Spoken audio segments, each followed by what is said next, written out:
You know, it's funny, my mom never rehearses for me, so I don't know what she's going to say. I didn't know I'd be a big part of that message that she was going to do here. Yeah, the caterpillar. You know, it's funny, we're talking about becoming like Christ, and I'm thinking to myself, why am I wearing sandals when it's so cold? I'm trying to be like Christ, right?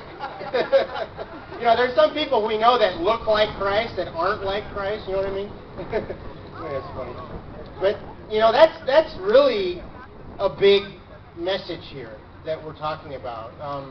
For me, it's probably the most difficult of the 5 purposes. Worship, fellowship, discipleship, ministry, evangelism. Discipleship is tough because to be like Christ, he sets a bar that is so high that it almost seems overwhelming. It's like, why do I even want to try, honestly, you know? But that's why we're here. We're here to take baby steps to becoming like Christ. We're here to become like Christ, but it's not going to happen overnight, as my mom said. It's a lifelong process, step by step, day by day, trial by trial, tribulation by tribulation. But we cannot become like Christ unless we know who Christ is. We have to know who he is. We have to know what he's all about. We have to pray to him.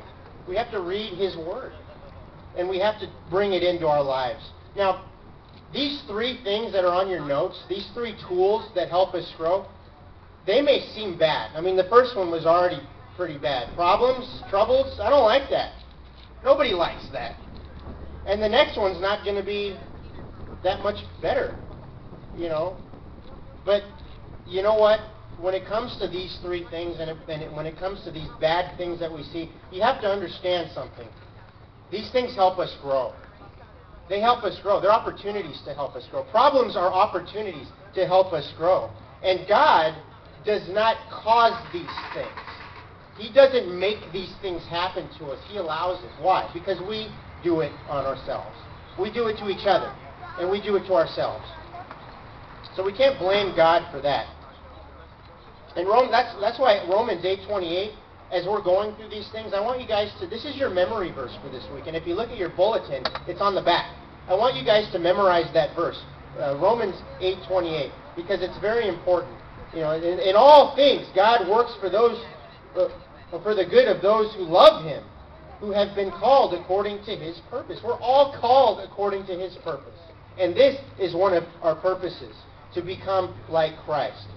So just to recap, God uses troubles to teach us to trust him. Every problem has a purpose. Number 2, God uses temptation to teach us to obey him. God uses temptation to teach us to obey him. What are temptations? Good question. Temptations are situations designed by the devil to draw us away from God. Temptations are designed, or situations designed by the devil to draw us away from God. Let me tell you this. Satan does not want you to have a relationship with God. He wants to get at God. He's mad at God, and he can't hurt God directly.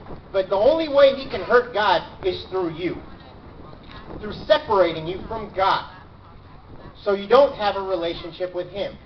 So you don't love him or receive his love or accept the sacrifice that Jesus made for you.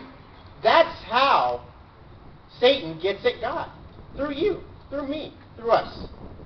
So we don't have a relationship with God. And when that happens, when we go years and years and years and years and years, not talking to God, not developing our relationship with God, not becoming like Christ, God is sad. God gets very sad at that because he loves you. And Satan is winning at that moment. But he doesn't win in the end. We know the end of the story. And it's sad because there's going to be some people that aren't going to be in heaven because they never turned their lives over to the Lord.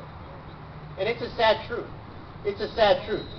And temptations are what Satan uses against us. He does it every day. As long as we're taking a breath, we will always be tempted. You know, some people think, well, because I'm older, I'm not as tempted. It's not true. We're always going to be tempted by something.